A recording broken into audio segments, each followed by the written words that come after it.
नमस्कार दोस्तों, आप सभी का एक बार फिर से स्वागत है हमारे चैनल दुर्गा भक्ति मार्ग में। आज मैं आप सभी को सुनाऊंगी सकट चौथ की व्रत कथा। एक बार एक गांव में एक बूढ़ी माई रहती थी। वह बूढ़ी माई बहुत ज्यादा गरीब थी। उन बूढ़ी माई के परिवार में उनका एक बेटा ही था। वही उनके बुढ़ापे का इकलौता सहारा था। उनके पास कुछ था तो नहीं, लेकिन गांव के जितने भी घरों में पशु थे, उन लोगों के पशुओं को बूढ़ी माई का बेटा जंगल में चराने जाया करता था। शाम होने पर सभी गांव वालों के पशुओं को वह गांव के लोगों के सुपुर्द कर दिया करता था। पशु चराने के बाद गांव वाले जो भी दिया करते थे, उसी से दोनों माँ बेटे का गुजर बसर होता था। इस तरह से उनके दिन कट रहे थे। एक बार बूढ़ी माई का बेटा गांव के पशुओं को जंगल में चराने के लिए ले जा रहा था, तो रास्ते में उसे गांव की कुछ महिलाएं मिली, जिनमें से एक बुजुर्ग से दिखने वाली महिला ने उस बेटे से कहा कि बेटा, तुम तो सारा दिन जंगल में गाय चराते फिरते हो। घर पर तुम्हारी माँ बैठकर पकवान बनाकर खाती है। लड़का बोला, ऐसा तो हो ही नहीं सकता। मेरी माँ कभी ऐसा नहीं कर सकती। तभी गांव की वह महिला बोली कि अगर तुम्हें विश्वास न हो तो जरा आज घर थोड़ा जल्दी चले जाना। जाकर तुम खुद ही अपनी आंखों से देख लेना, और जब तुम अपनी आंखों से देख लोगे तभी तुम्हें विश्वास होगा। लड़के ने सोचा, ठीक है, आखिर देखने में मेरा क्या ही जाता है। अब लड़का हर दिन से थोड़ी देर पहले अपने घर पहुंचा। उस दिन सकट चौथ का दिन था। बूढ़ी माई ने सकट चौथ का व्रत रखा था और वह तिलकुटा बना रही थी। चूल्हे पर कढ़ाई चढ़ा रखी थी, जिसमें वे तिल भून रही थी। चलते हुए चूल्हे पर चढ़ी हुई कढ़ाई देखकर और उसमें तिल भुने जाते देखकर अब तो गांव के महिलाओं पर लड़की को विश्वास होने लगा। उसने सोचा, तो आखिरकार गांव की जो चाची ताई थी वे ठीक ही कह रही थी। और यहाँ देखिए, मैं जंगल में भूखा प्यासा दिन भर भटकता रहता हूँ, पशु चराता फिरता हूँ, और मेरी माँ घर में मेरे पीछे से पकवान बनाकर खाती है। अब उस गांव की महिलाओं द्वारा सीख लग गई, तो वह लड़का अपनी माँ से बोला, माँ, मैं तो घर छोड़कर जाऊंगा। बूढ़ी माँ बोली, बेटा, ऐसी क्या बात हो गई जो तू ऐसी बात सोच रहा है और कह रहा है। बेटा बोला, माँ, मैं तो चला जाता हूँ जंगल में और देख रहा हूँ तुम मेरे पीछे से पकवान बना बना कर खाती हो।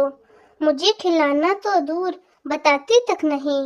माँ, अब मैं इस घर में नहीं रह सकता, मैं तो जंगल में ही जाऊंगा।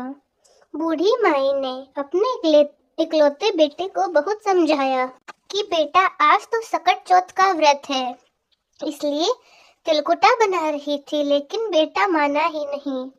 बूढ़ी माई समझ गई कि जरूर इसे किसी ने सिखा पढ़ा दिया और अब यह कहने से भी नहीं मानेगा। जब बेटा जाने लगा तो बूढ़ी माई ने बेटे से कहा कि बेटा, यह ले, सकट चौथ व्रत के तिल है, इन्हें तुम अपने साथ लेकर जाओ, और हाँ, जब भी कभी तुम पर कोई मुसीबत आए, तिल पूर के बैठ जाना, और अगर मैं तुम्हारे नाम के व्रत रखूंगी तो तुम्हारी मुसीबत टल जाएगी। लड़के ने फिर भी माँ का मन रखने के लिए अपने हाथ में वे तिल के दाने ले लिए और वह घर छोड़कर चल पड़ा। चलते चलते वह घने जंगल के पास पहुंच गया। जब जंगल के अंदर गया तो सामने देखा कि एक बहुत बड़ा खूंखार शेर खड़ा है। शेर ने रास्ता रोक लिया।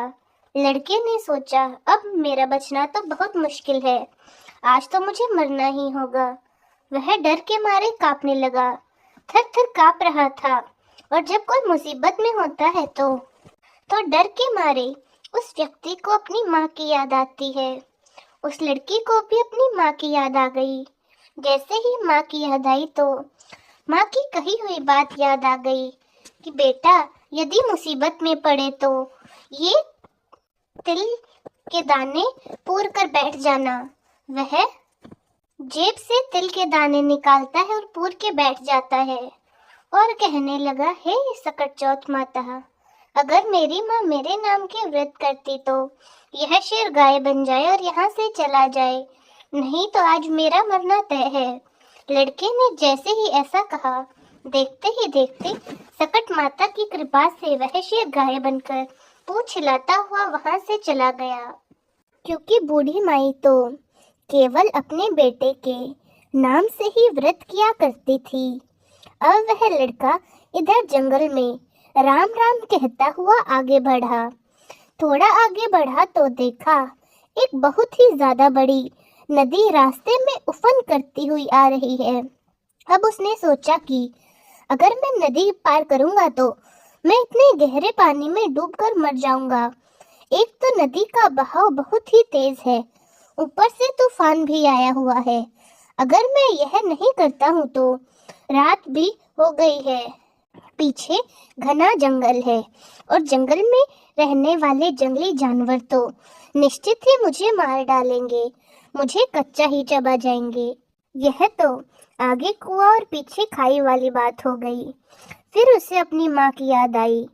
अब तो वह लड़का फिर से तिल पूर कर बैठ गया और बोला, हे सकट चौथ माता, अगर मेरी माँ मेरे नाम से व्रत किया करती थी तो यह नदी 2 हिस्सों में बट जाए और मुझे रास्ता दे दे, तो नहीं तो आज मेरा मरना तय है।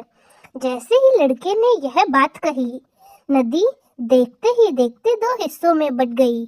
अब उसे आगे जाने का रास्ता मिल गया, क्योंकि बूढ़ी माई तो अपने बेटे के नाम से ही व्रत करती थी। नदी पार करके वह दूसरी नगरी में पहुंच गया तो वहां उसने देखा कि एक बुढ़िया माई पुए बनाती जाए और आंखों से जर आंसू बहाकर रोती जाए।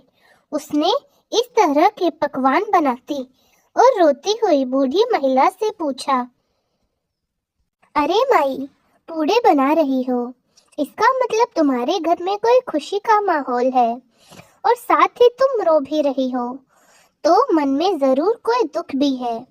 अब मुझे बताओ, यह खुशी और दुख एक साथ कैसे? तो बूढ़ी माई बोली, बेटा, मैं क्या ही बताऊं, हमारी नगरी में हर छठे महीने आवा पकता है। उस आवे में एक इंसान की बलि दी जाती है और उस इंसान को आवे में मिट्टी के बर्तनों के साथ बिठाया जाता है और वह जीवित नहीं बचता। हर घर से रोज एक का नंबर आता है और आज मेरे घर की बारी है और मेरे तो एक ही बेटा है। अगर मेरा बेटा आवे में बैठ जाएगा तो फिर मेरा क्या होगा? मेरा बेटा तो आज मर ही जाएगा।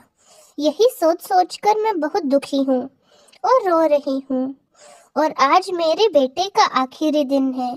मैं चाहती हूँ कि आखिरी बार मैं उसके लिए पुए बनाऊं, पकवान बनाऊं, इसीलिए आखिरी बार उसके लिए भोजन बना रही हूँ। तो सोचा कि मेरा बेटा आज आखिरी बार भोजन करेगा तो कुछ अच्छा बनाकर ही खिला दूं।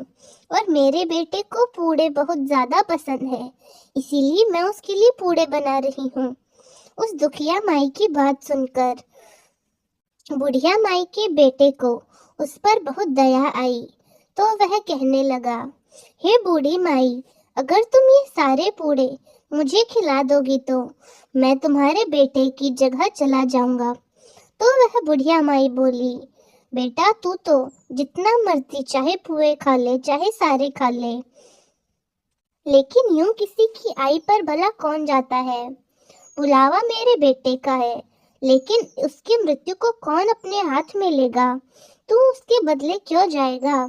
ऐसा भला कौन दुखी मौत को गले लगाता है? लेकिन वह बूढ़ी माई का बेटा बोला, माई, आप चिंता मत करो, मैं तुम्हारे बेटे की जगह चला जाऊंगा। इस तरह भर पेट पोए खाकर वह सो गया। उसे तो गहरी नींद आ गई। इधर राजा के आदेश पर सैनिक बूढ़ी माई के बेटे को लेने के लिए आ गए और उसका द्वार खटखटाने लगे। बूढ़ी माई ने जैसे ही आहट सुनी तो वह दूसरे कमरे में सो रहे उस लड़के के कमरे में गई और बाहर से दरवाजा उस अजनबी लड़के के कमरे में गई और बाहर से दरवाजा कभी कुंडी खटखटाती कभी खिड़की खटखटाने लगी, लेकिन वह लड़का तो गहरी नींद में सोया हुआ था। आखिरकार बहुत देर तक खटखटाने के बाद वह लड़का उठकर बैठ गया और बोला, माई आ गए क्या लेने वाले? तो बुढ़िया माई बोली, हाँ बेटा, राजा के सैनिक आ गए। और फिर वह बेटा सैनिकों के साथ चला गया, जाके आवा में बैठ गया। आवा में बैठते ही उससे अपनी माँ की याद आई। उसने अपने हाथ में फिर से तिल लिए और बोला, हे सकट चौथ माता, यदि मेरी माँ ने मेरे नाम से व्रत किए हैं और आज यह जलती हुई आग भी मेरा कुछ ना बिगाड़ पाए, मुझे कुछ भी ना हो और मैं इस आग में ना जलूं, नहीं तो आज मेरा यहाँ जलकर मरना ही तय है। आज मैं जिंदा नहीं बच पाऊंगा। उसके बाद 3 दिन हो गए। वहीं पास ही कुछ बच्चे गिल्ली डंडा खेल रहे थे। खेलते खेलते बच्चों की गिल्ली उस बड़े से मटके से जाकर टकरा गई, जिसके अंदर वह लड़का और कुछ बर्तन रखे हुए थे और आवा पका हुआ था। जैसे ही ट्रन की आवाज आई उस मटके से तो आसपास के सभी लोग हैरान रह गए कि पहले तो यह आवा 6 महीनों में पकता था, आज 3 दिन में ही कैसे पक गया। यह बात जानते ही सारी नगरी इकट्ठी हो गई। राजा को पता चला तो राजा को भी बुलवा लिया गया। अब तो उस आवा के चारों ओर बड़ी भारी भीड़ इकट्ठा हो गई। अब राजा के सैनिकों ने कहा कि मटके उतारो।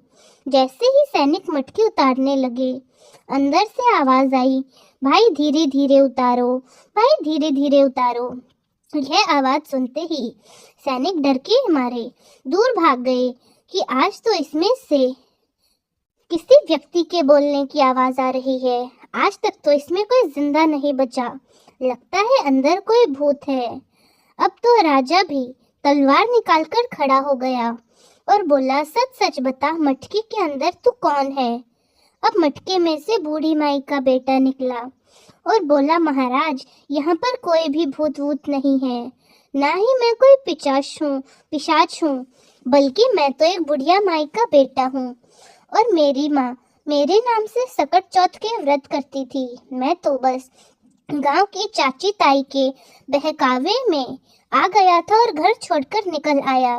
मेरी माँ ने चलते समय मुझे ये कुछ तिल के दाने दिए थे और कहा था कि बेटा, यदि तुझ पर कभी भी कोई भी मुसीबत आए तो ये तिल के दाने वहीं उसी जगह पर पूर कर बैठ जाना, तेरी सारी मुसीबत टल जाएगी और तू उस मुसीबत से बाहर आ जाएगा। अब भाई यह देखो, यह तिल पूरे के मैं बैठ गया, किसी भी मुसीबत में पड़ता हूँ और वहाँ तिल पूर कर बैठ जाता हूँ तो मेरे ऊपर जो भी मुसीबत आती है वह टल जाती है। यह बात सुनकर रानी बोली, राजा जी, क्यों ना हम अपनी राजकुमारी का ब्याह इससे कर दे, क्योंकि इसको तो आग भी जला नहीं सकती और इसका कोई कुछ भी नहीं बिगाड़ सकता। यह हमारी बेटी को हमेशा खुश रखेगा। राजा को रानी की बात सही लगी और फिर राजा रानी ने अपने बेटे की शादी उस लड़के से करवा दी। अब बुढ़िया माई का वह बेटा राजा के राजमहल में घर जमाई बनकर रहने लगा। अब तो बड़े ठाट बाट से उसके दिन बीतने लगे। राजा की बेटी और वह बूढ़ी माई का बेटा दोनों एक दिन छत पर घूम रहे थे। छत पर घूमते घूमते बुढ़िया माई को के बेटे को अपने गांव की, अपने देश की और अपनी माँ की याद आ गई। तो बुढ़िया माई का बेटा अपनी पत्नी से बोला कि देखो, आज तो मेरे गांव की ही तरफ बादल छाए हुए हैं, लगता है कि आज मेरे गांव में बहुत जोरों से बारिश होगी। राजकुमारी उस बुढ़िया माई के बेटे की बात सुनकर चौंक गई। वह उनसे पूछने लगी कि क्या आपका कोई गांव भी है और वो बूढ़ी माई कौन है? तो बुढ़िया माई का बेटा बोला कि कि हाँ, मेरा भी गांव है, मेरा भी घर है और मेरी भी एक माँ है। सब कुछ मेरी माँ का ही तो है, राजा की बेटी बोली। तो फिर हम यहाँ क्या कर रहे हैं? हमें भी अपने घर चलना चाहिए। हम भी अपने घर चलेंगे बूढ़ी माई के पास। बूढ़ी माई का बेटा बोला कि तुम पिताजी से पूछ लो, अगर वो कहेंगे तो हम अपने घर की ओर निकल जाएंगे। तो अब राजा की बेटी महल में जाकर अपने पिताजी से बोली, पिताजी, आपके जवाई जी अब अपने घर जाना चाहते हैं। राजा ने कहा, यह तो बहुत अच्छी बात है। दूर जमाई, लाख जमाई, घर जमाई, खाक जमाई।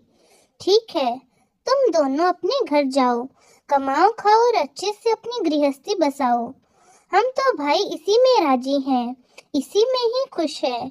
अब तो राजा ने विदाई से पहले खूब सारे हीरे मोती, जवाहरात, हाथी घोड़े, धन आदि देकर अपनी बेटी को विदा कर दिया। अब वे दोनों खुशी खुशी चल पड़े।